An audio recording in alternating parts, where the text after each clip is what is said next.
where was I going? This stress management, yes, as a whole. So I think that success in the gym is dictated by what you do outside of the gym.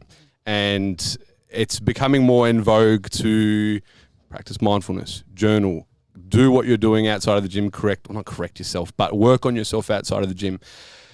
How long, and I know that you're into that, and I dabble. I know you're into that. Yeah, I know you're into That's that, and you dabble. How long have you been doing it? How do you feel it's changed you as a person, and then potentially even affected performance in the gym and your career as an athlete? I mean, I've had to work on myself for since I was sick. I had to see psychologists and all that kind of stuff. And I guess there was a moment where I recognized my body is just a response of my mind. Anorexia, everyone focuses on the physical, but it's my mental. It was the language, the storage that, like the stories that my mind created, and then there was an action, and then my body had to obviously be a result of that. So just know it, like that was a moment where I was like, it's all about your mindset. Everything is about your mindset. I recently put something, your suffering is in our stories. What we put on, situations happen, and then we create meaning on it, and then we suffer in that, so, and that all is about our internal state. So it took me actually a long time to get into journaling. Journaling has actually been one of the best tools I've ever used for success. That was about 6 years ago when I got into that. And I just remember being so resistant to it because I thought it was going to be like, dear diary. And I was like, well, actually it doesn't have to be like that. You can, journaling is whatever you want it to be. It's literally a space for you that doesn't talk back. It literally holds everything you need it to. And so I use it as a space to declutter my brain and also create anchors for my process. Like I like to write things down, tick it off, write things down in prep every day, write down, tick it off, write it down, tick it off, repeat. When I feel distracted, which I do it, a lot of times in life, it's like, again, pulling myself back to what am I here to do? What is my purpose? Okay, what is that in a process? Because a process is actions I can measure, and actions I know I'm moving forward. So it's been a really big turning point.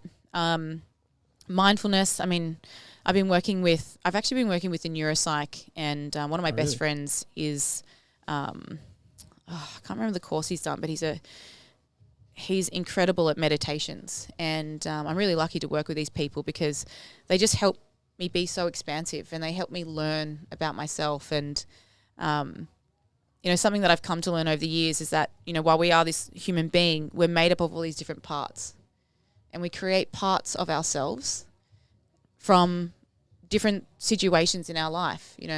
Someone says, "Oh, your child part." Yeah, that's when we behave from a child part. That's trauma showing up.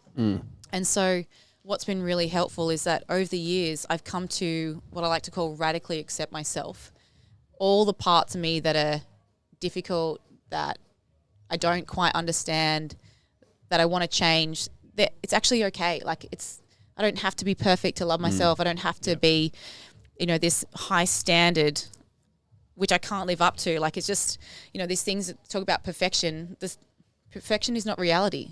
So all I can do is try and practice being that little bit better, and journaling, and even like touch. I do like a touch meditation. It's thanking my body for everything that it's done over the last 33 years, everything that it's doing in this present moment, everything that it's going to continue to do. Like I'm going to push this thing as fucking long as I can. Like, I get so excited about the body because I'm like, this amazing machine, we can train it to do anything. Like, fuck, it is so amazing, but we can use and abuse it. And it's like, how do we push it without it being, punishment? How do we, but we all have boundaries. Like, how do we push the boundaries and go, well, actually, that wasn't a boundary, that was a limitation because I overcame that. And now I can push it a little bit more. So I guess over the years, I recognize mindset is the most powerful thing, the most powerful tool that you use.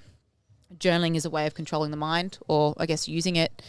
It's also a great way to kind of, I guess, dissect and work out what you want, why you want it, and what the process is. Yeah.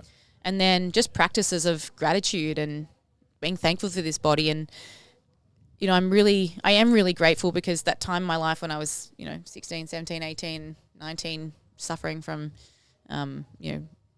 body dysmorphia and all that kind of stuff, I don't know if I would be in this space now without that really, really tough time. I don't think I would have had the realization. Well, it gives you a better vantage for what you're currently doing, I would imagine. It allows you to sort of view it for what it is, and it's not... Because and we could go a layer deeper here. Have you ever struggled with, after finding success in this endeavor of physique and body and all of this, like the physical manifestation of what you're talking about, have you ever struggled with like the identity of like, that's now who I've become or anything like that? Because I would imagine that if you've come from this background of eating disorders and all of those sort of things, for you to overcome that and then find positive in what some people could deem to be, like your parents are saying that it's still a restrictive behavior and all that.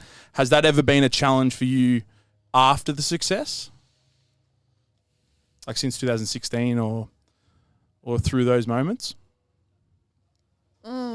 Something I recognize, like the eating disorder was not me. That was like really good to be able to separate that, and it's not my story. It's just a part of my journey. 2016, when I won the world titles, I robbed myself of that experience because as soon as I won, I was like, because I beat the 4-time, I beat Andrea Brazier. She was my idol. I'd put on my calendar, world champion, worked my ass off that Manifested. whole time. All about that. And won, and then I was like, was I really the best? Oh, really? What if I'm not? What if that wasn't real? Like, was I really better than her? And when people would say you're the world champion, my whole system would just go inwards and be like, oh, please don't say that. Like, I couldn't. It's such a sad, it's such a sad moment that I'm like, oh, I just completely took that year away from me because the next year last 3 years I've come second, or last 3 years of competing I've come second.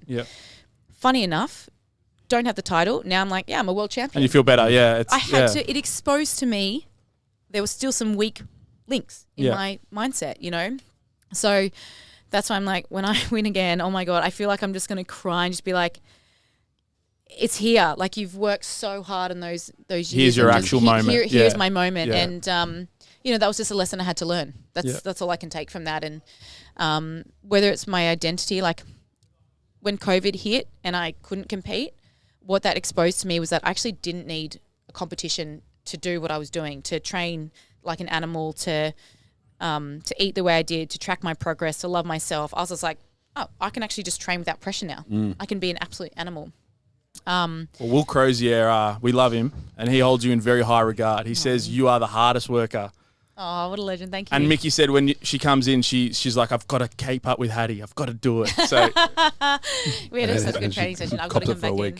Yeah. So, well, thank you. I really appreciate that. I do pride myself on being a hard worker. I'm not shy of that at all. And I mean, I love training. So this is what's been a really challenging moment for me. It's like, I've got to work hard when things don't feel good, when training morale is not high. It's like, but you still got to get the job done. And I remember last week being like, I just want to give up. And then I was like, well, where's that going to get you? Nowhere. So this is what discipline is, Hattie. Like this is where the rubber meets the road. And I know that like once things start feeling good, it's going to feel good. Fucking oath. And getting on stage is going to be so sweet because it's been since 2019 after the breaks, now. Yeah, it's just like, and I'm hungrier than ever. Like, I'm not training for second place. That's why it's like I'm not getting on that stage till I'm fucking like the most beautiful thing that walks on that stage.